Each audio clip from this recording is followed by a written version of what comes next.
আমার বাবা আমার যখন 10 বছর বয়স তখন মারা যান। মা তখন বিধবা হয়ে যাব। তারপর থেকে চাচা আমাদের বাড়িতে আসতো বাজার নিয়ে। আমি ছোট হলেও বুঝতাম চাচার এত দরদ কেন আমাদের প্রতি। একদিন রাতের দৃশ্য দেখে আমায় এমন মনে হলো যে আমি এই পৃথিবী ছেড়ে চলে যাই। তাহলে মূল গল্পটা বলি। বাবা মারা যাবার 4 মাস না যেতেই হেলিম চাচার আমাদের বাড়িতে রোজ যাতায়াত শুরু হয়েছে। চাচা আসলে মা ভাত বসাতেন বা চায়ের পানি ছড়াতে। চাচা আসার সময় হাতে করে বাজার নিয়ে আসতো ব্যাগ ভর্তি বাজার। মা ওনার হাত থেকে বাজারের ব্যাগ নিয়ে নরম কণ্ঠে বলে উঠতেন, ঘরে গিয়ে বসেন, আমি চাই পানি চড়াই। মায়ের নরম কথায় হেলিম চাষি দিত। এ হাসির অর্থ আমার তখনও জানা ছিল না। বয়সটা কম, আমার 10 বছর হবে। সব জিনিস এতটা না বুঝলেও শুধু এটুকু বুঝতাম সেলিম চাচা আমাদের সাহায্য করছেন। না হলে প্রতিদিন আমার জন্য লজেন্স আনবে বা কেন, আমি বস্তির ঘর ও ঘরটাতে থাকলে উনি আমার হাতে লজেন্স হাতে দিয়ে বলতেন, নেই রাসেল লজেন্স খায়। আমিও হাসি মুখে লজেন্স নিয়ে বাইরে ছুটতাম। মা আমার দিকে তাকিয়ে থাকত। 2টা লজেন্স পেলে একটা ফাহিমকে দিতাম, আর একটা আমি খেতাম। ফাহিম আমার বন্ধু। তার বয়স মাত্র 9 বছর। একটা থাকলে সমান সমান ভাগ করে খেতাম। ফাহিম আমার ছোটবেলার বন্ধু, অনেক ভালো বন্ধু। দিনের অনেকটা সময় আমরা স্টেশনে কাটাই, ভাঙি জমাই ট্রেন আসলে কুলির কাজ করি, কখনো কখনো বাদাম বুট ও বেচি। এই স্টেশনে অনেকের সাথে সখ্যতা, কিন্তু ফাহিমের সাথে সখ্যতা আমার ছোট থেকেই। ফাহিমের বাবা মা নেই আমাদের বস্তিতে, ওর বুড়ি নানির সাথে থাকেন। রাসেল বলতে শুধুই বুঝি না নিয়ে সব। স্টেশনের পাশেই বস্তি, এই জীবন কেমন তা শব্দ জগতের মানুষের উপলব্ধি করা সম্ভব নয়। শব্দ সমাজ যা জানে তার ছিটে ফোটাও আমাদের সাথে মেলে কি না সন্দেহ। হ্যাঁ, আমরা তো তাই, আমরা কুলি, আমরা ফেরিওয়ালা। আমার শব্দ সমাজে মানুষের মতো অত শিক্ষিত নই। আমরা দুবেলা পেট পুড়ে খেতে পেলে খুশি হই। আজকে ভাঙি বেশি পাইনি, যা পেয়েছিলাম তা খুব কম। মহাজন টাকাও বেশি দেয়নি, 10 টাকা দিয়েছে। ফাহিমের সাদা মুখটা আজ কালো হয়ে গেছে। সেও বেশি কিছু পায়নি। বাড়িতে কি নিয়ে ফিরবে এটা ভেবে কষ্ট পাচ্ছে। গুলির কাজ করে শান্তি পায় না। আমাদের দিয়ে কেউ কেউ কাজ করে না। আমরা নাকি ছোট। আবার কেউ বড় বড় সুটকেস মাথায় চাপিয়ে 2 টাকা 3 টাকা দিয়ে চলে যায়। এরাই তো শব্দ সমাজে মানুষ। কষ্ট লাগে খুব, ধীর কষ্ট নেই। তুই 10 টাকা নেই। ফাহিম আমার দিকে একবার তাকায় আর একবার টাকার দিকে তাকায়। কি ভাবছিস নেধর চাচি, তো কে বলবে যে আমি হাসি? হেসে বলি, মা আমাকে এখন আর বকে না রে। ওই হেলিম চাচা আছে না, উনি আমাদের ব্যাগ ভর্তি করে বাজার করে দেয়। আচ্ছা, উনি কেন ব্যাগ ভর্তি করে বাজার করে দেয়? আমাদের সাহায্য করে তাই। তাহলে আমাদের সাহায্য করে না কেন? আমরাও তো 2 বেলা খাইতে পারি না।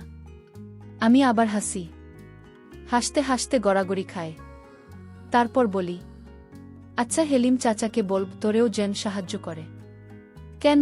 এবার টাকাটা ধর, চল বাড়ি যাই। ফাহিম টাকাটা হাতে নেয়।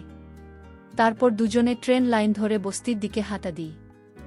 বস্তিতে ফিরে দেখলাম ঘরের দরজা দেওয়া। ঘরটা তো ছোট, আর একটাই ঘর। মা আমি মেঝেতে বিছানা করে ঘুমান। আমাদের খাট নেই তাই মা আমাকে কাছে নিয়ে এখনো ঘুমায়। আব্বা থাকতেও আমাদের কষ্ট হতো, কিন্তু এতটা না। আব্বা আম্মা দুপাশে ঘুমাত আর আমি মাঝখানে। কি শান্তির ঘুম! এখনো আমি বিছানায় শান্তিতে ঘুমাই। তবে আমি বুঝতে পারি মা অনেক রাত পর্যন্ত ঘুমায় না, চোখের জল ফেলে। মায়ের চোখের জল মাঝে মাঝে আমার মাথা স্পর্শ করে। আমি ঘুমের ভান করে থাকি। বাবাকে হারানোর পর মা কেমন যেন হয়ে গেছে। তবে ইদানিং মাকে একটু ফুরফুরে মনে হয়।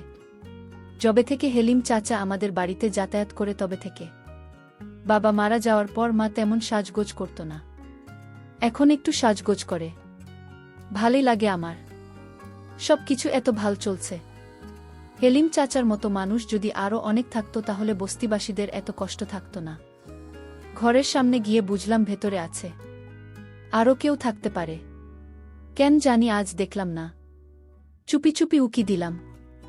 যা দেখলাম তা নিজেকে বিশ্বাস করতে পারছিলাম না। চোখে হাত দিয়ে ঘষা দিয়ে আবার দেখার চেষ্টা করলাম। যা দেখছি তা সত্যি। মায়ের সাথে সেলিম চাচা ঘরে বসে গল্প করছে। মনে হচ্ছে তারা দুজন কতদিনের চেনা। আমি ধরাত করে বসে পড়লাম। হঠাৎ আমার মুখটা দেখে ফেলে আমার মা। তারপর আমি জানালা থেকে দূরে পালিয়ে গেলাম। তারপর কতক্ষণ বাইরে বসেছিলাম আমার মনে নেই। তখনও হেলিম চাচা ঘর থেকে বের হয়নি। মা, হেলেম চাচা তারা ঘরের ভিতরে এতক্ষণ কি করছে? আমার কাছে হেলিম চাচাকে একটু অন্যরকম মনে হচ্ছে।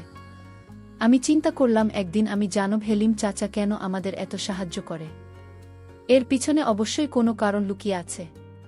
সেলিম চাচা একজন ক্ষেত্রে প্রকৃতির মানুষ, খুব হিসাবে একজন মানুষ। একটা টাকা কই যায় সে অক্ষরে অক্ষরে হিসাব করে। আর সেই লোক কিনা আমাদের প্রতিদিন ব্যাগ ভরে বাজার করে দেয়। এর পিছনে কারণ তো অবশ্যই আছে। সেলিম চাচা মায়ের কাছে কি চায় এটা আমার জানতে হবে। এসব ভাবতে ভাবতেই ফাহিমের ডাকে আমি তার দিকে তাকালাম। অস্ত্রভাবে বললাম, হ্যাঁ। যাবি না কোথায়? ট্রেন আইতাছে। আমি উঠলাম। বললাম, তুই সামনে যা, আমি আছি। আচ্ছা। শাহিন এগিয়ে গেল। আমি আরেকবার ঘরে উকি দিলাম। শুয়ে থেকে দুজন যেন কি পরামর্শ করছে। চুপচাপ আমি ফাহিমকে অনুসরণ করতে লাগলাম। কয়েকটা ব্যাগ ধরতে পারলে ফাহিমের আজকের খাওয়াটা হয়তো হয়ে যাবে। আমার না খেলেও চলবে। যা দেখলাম তাতে পেটের ক্ষুধা মিটে গেছে। নিজের প্রতি প্রচণ্ড রাগ হতে শুরু হলো। কেন উকি দিলাম? না দেওয়াই তো ভালো ছিল। কেন এত তাড়াতাড়ি ফিরলাম ঘুরতে? এত তাড়াতাড়ি না আসাই তো ভালো ছিল। মনে মনে কপাল চাপড়াতে থাকলাম। সুখের পৃথিবীতে মেঘের ঘনঘটা। রাতে ঘুরতে ফিরে দেখলাম গোস্তের সুগন্ধ ছড়াচ্ছে। আজকের ঘটনার পর আমি বুঝতে পারলাম এর সুগন্ধ নয়, দুর্গন্ধ ছড়াচ্ছে। আমার ভীষণ বমি পাচ্ছিল। নিজেকে ঠিক রেখে ঘুরতে ঢুকলাম। হেলিম চা চলে গেছে। সেলিম চাচা যেখানে বসেছিল সেই জায়গাটা দেখে আমার খুব খারাপ লাগছে। মা পিছন থেকে ডাকে, রাসেল, কি রে বাবা, কি হয়েছে তোর? আমি কোনো কথা না বলে চুপ থাকি। মা আবার আমাকে জিজ্ঞেস করে, কথা কস না কেন রাসেল?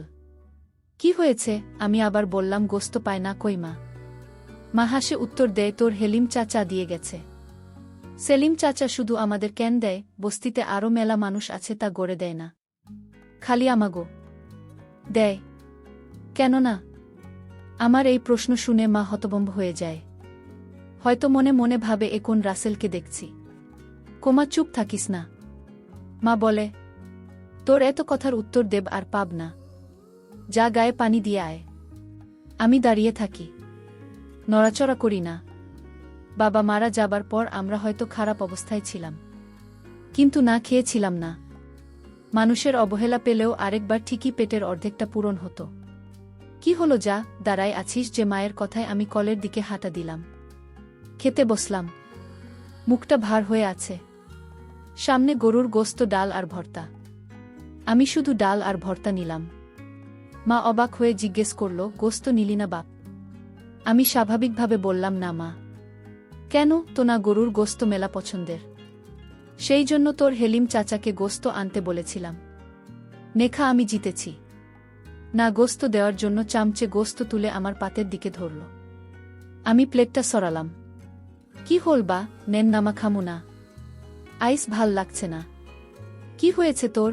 আইস এমন করছিস কেন? জ্বর আসছে নাকি? দেখি। মা আমার দিকে হাত বাড়ায়। আমি হাত সরিয়ে দিই। মা, তুমি আমায় ধরবে না। মা হেলেম চাচার আর গোস্ত আনতে খুলল না। আমার ভালো লাগে না গোস্ত। আমার আজকের কথাবার্তা শুনে মা কিছুটা অবাকি হয়েছে। আমি তার দিকে তাকাইনি। শুধু ডাল আর ভর্তা দিয়ে চুপচাপ ভাত খেয়ে শুয়ে পড়লাম। আমি গোস্ত খেলাম না বলে মাও খেল না। আমার পাশে শুয়ে পড়ল। আজকে আমাকে আর মায়ের ঘরে থাকতে দিল না। কইল না করে দিতাম। সারা রাত আমার চোখে ঘুম নেই। শুধু হেলিম চাচা আর মায়ের জন্য বাজার আরও কত কি নিয়ে আসে, আমি এর মানে বুঝতে পারলাম না। আমার বয়স 10 হলে কি হবে? আমি তো কিছু হলেও বুঝি। এমন না যে আমি কিছুই বুঝি না। আমি এসব ভাবতে ভাবতে ঘুমিয়ে গেলাম। সকাল সকাল ঘুম থেকে উঠে স্টেশনের দিকে হাঁটা দিলাম। এখনও স্টেশনে মানুষ এভাবে জাগেনি। ট্রেন আসতে দেরি হবে হয়তো। আমি অস্পষ্ট আলোতে ট্রেন লাইনে বসে পড়লাম। পেটটা ক্ষুধায় চো চো করছে। রাতে ঘুম হয়নি। জেগেছিলাম বেশিরভাগ সময়। শরীরটা ক্লান্ত লাগছে। মনের মধ্যে রাগ যেন ফুঁসে উঠছে। নিজেকে নিয়ন্ত্রণ করতে কষ্ট হচ্ছে। আস্তে আস্তে রোদ উঠছে। দুজন করে লোকের আনাগোনা চলছে। রোদের ঝিলিক গায়ে লাগতেই অসম্ভব ভালো লাগা কাজ করছে। গতকাল ওই ঘটনার পর এই প্রথম ভাল লাগছে। হঠাৎ কাজ যেন স্পষ্ট অনুভব করলাম। পিছনে ফিরে তাকালাম। না।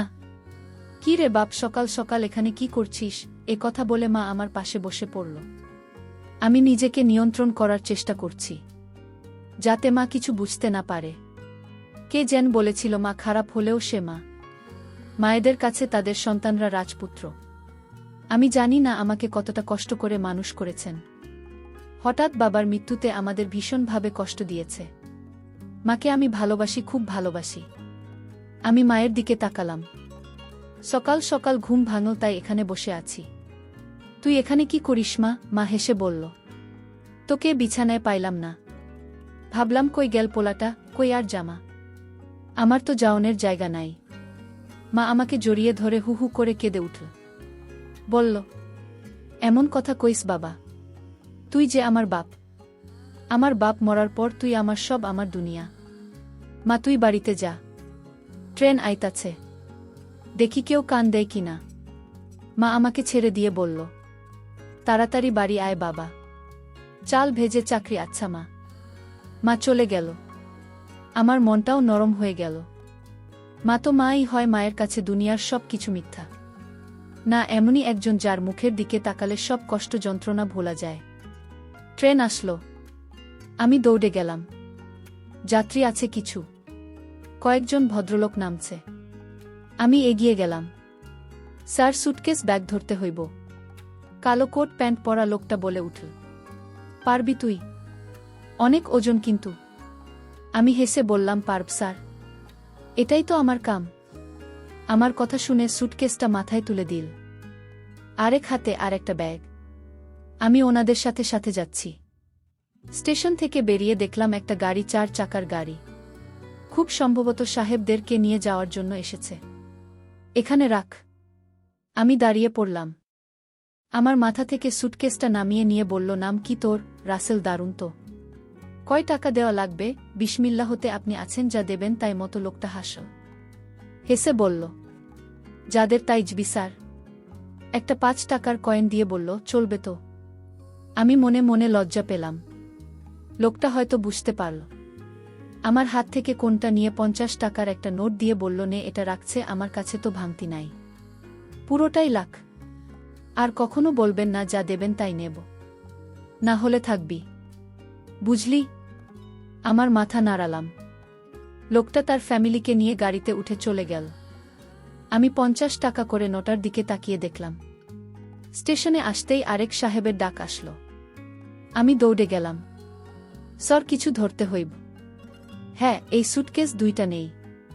সুটকেস 2টা আমার মাথায় চাপিয়ে দিল। বেশ ওজন ছিল। আমি লোকটাকে অনুসরণ করতে লাগলাম। উনার সাথে একজন মহিলা, সম্ভবত ওনার স্ত্রী। রাস্তার দিকে আসার পর লোকটা একটা ট্যাক্সি ঠিক করল। ততক্ষণ আমি সুটকেস নিয়ে দাঁড়িয়ে মনে মনে ভাবলাম, কতক্ষণ নামাতে পারলে বাঁচি। সুটকেস 2টা নামিয়ে উনি আমাকে 10 টাকার একটা নোট ধরিয়ে দিয়ে বলল, নে। আমি টাকাটা হাতে নিয়ে বললাম, আর 10 টাকা দেন। স্যার, কম হয়ে যায় তো। আর 10 টাকা? মানে একটা সুটকেস 10 টাকা, 2টা সুটকেস 20 টাকা। 10 টাকা দিয়েছি, এটাই বেশি দিচ্ছি। যা ভাগ। লোকটা কর্কশ কণ্ঠে বলে উঠল। আমি নরম স্বরে বললাম, স্যার, ঢোকানো হয়ে যায়। একথা শুনে আমাকে থাপ্পড় দিয়ে বলল, পাজি ছেলে, মুখে মুখে তর্কও করিস। 10 টাকা দিয়েছি, এটাই বেশি। এ কথা বলেই উনারা ট্যাক্সি করে চলে গেল। আমি মাটিতে পড়েছে থাকলাম। গা ছাড়তে ছাড়তে ভাবলাম, দুজনের মাঝে কত ব্যবধান। একজন কত বিনয়ী আর একজন কত বাজে লোক, অথচ দুজনেই কোটটাই পরা। আল্লাহর এই দুনিয়া কত খেলা যে চলে, তার শেষ নেই। বাড়িতে ফিরে দেখলাম ফাহিম মায়ের পাশে বসে আছে। মা চাল ভাজা। আমি তাদের পাশে বসে পড়লাম। শাহিনকে বললাম, সকাল সকাল তুই? ফাহিমের মুখটা কালো হয়ে গেল। মনমরা হয়ে বলল, দাদির যত বাড়ছে, বিছানা থাকিবার পারে নাই, ক্ষুধা লাগছে। ফাহিমের কথায় মা বলল, দুপুরবেলা এখানে ভাতও খায় ফাহিম, যেটা আমার জন্য নিয়ে যায়। ফাহিম এবার একটু স্বস্তির নিঃশ্বাস ফেল। আচ্ছা চাচি, যা। আর চাল ভাজা খেয়ে ফাহিম সহ স্টেশনের দিকে ছুটলাম। কিছুক্ষণ পর ফাহিম বলে উঠল, তার পিছনে ধুলা কেন? আমি পেছনে ফিরে তাকালাম, দেখলাম সত্যি সত্যি অনেক ধুলো। ঝাড়তে ঝাড়তে বললাম, এক সাহেব এতে ধাক্কা দিয়ে ফেলে দিচ্ছে। ধাক্কা মারছে কেন? 2টা সুটকেস জন্য 10 টাকা দিচ্ছিল, 20 টাকা চাইতে ধাক্কা মারল। ফাহিমুল মনটা খারাপ হয়ে গেল। আমি জানি আমার জন্য অনেক মায়া, অনেক টান, অনেক ভালোবাসে ও আমায়। আমি 50 টাকার নোট বের করে ওর হাতে দিয়ে বললাম, নে ধর। 50 টাকার নোট দেখে অবাক হয়ে আমার দিকে তাকাল। এত সকাল সকাল 50 টাকা কই পাইলে? আমি সহাস্য মুখে বললাম। আরেক সাহেব এতে খুশি হয়েছে। নে ধর, দাদার জন্য ওষুধ কিনিস। মুহূর্তেই ফাহিম ওর মনটা ভালো হয়ে গেল, হাসি মুখে বলল। বিকেলে বাড়িতে ফিরে দেখলাম চুলোর পাশে হেলিম চাচা বসে আছে। মা চুলো ধরিয়েছে। আমি আসার আগে বাড়ির আড়াল থেকে এতটুকু শুনলাম যে মা হেলেম চাচাকে বলছে, আপনি এ বাড়িতে আসবেন না। মানুষের কথা শুনতে হয়, মাইনসে কি তাহলে ভাবতে পারো? পারুল আমার মায়ের নাম। তাও হেলিম চাচা বলল, চল কাজী অফিসে, তোকে বিয়ে করে ফেলি, রানী করে রাখবো তোকে। আমার বিয়ের ইচ্ছা নাই। তাহলে কি বিধবা হয়ে থাকবি? এ কথা শুনে মা চমকিত হয়ে গেল। হেলিম চাচার দিকে বিষণ্ণ দৃষ্টিতে তাকাল। মায়ের চাহনি দেখে আমার মায়া হল, বড় মায়া। হেলিম যাচ্ছে বলে উঠল, বিয়া করতে চাই তা আছি, তাও তো হয় না। নাকি আমার বাড়িতে আমার আরব ও আছে, ভিতরে সুখে রাখব না? তাহলে আমার রাসেলের কি হবে? রাসেলকে নিয়ে ভাবিস না, ওই তো আমার পোলার মতো। এই কথা শোনার পর আমার মেজাজটা খারাপ হতে লাগল। বাড়িতে কিভাবে যাব সেটা নিয়ে ভাবতে লাগলাম। যাব কি যাব না সেটা নিয়ে দোটানায় পড়ে গেছি। শেষ পর্যন্ত গেলাম। আমাকে দেখে হেলিম চাচা বলে উঠল, আরে বেটা, কি খবর? গান কাজ সব ভালো তো? ভালো। মিছিমিছি বাড়িতে ঢুকে কিছুক্ষণ পর বের হয়ে আসলাম। বাইরে লোকটা মায়ের সাথে তার ব্যবসা নিয়ে কথা বলছিল। আমি জানি আমি না থাকলে অন্য কথা বলতো। এখন বাজে লোক মনে হয় তাকে। আমাকে দেখে বলল, নে লজেন্স খা। আমি বললাম, আমি লজেন্স খাওয়া ছাড়া দিচ্ছি, তাহলে তোর লাইগা কি আনন্দ? কিছু না।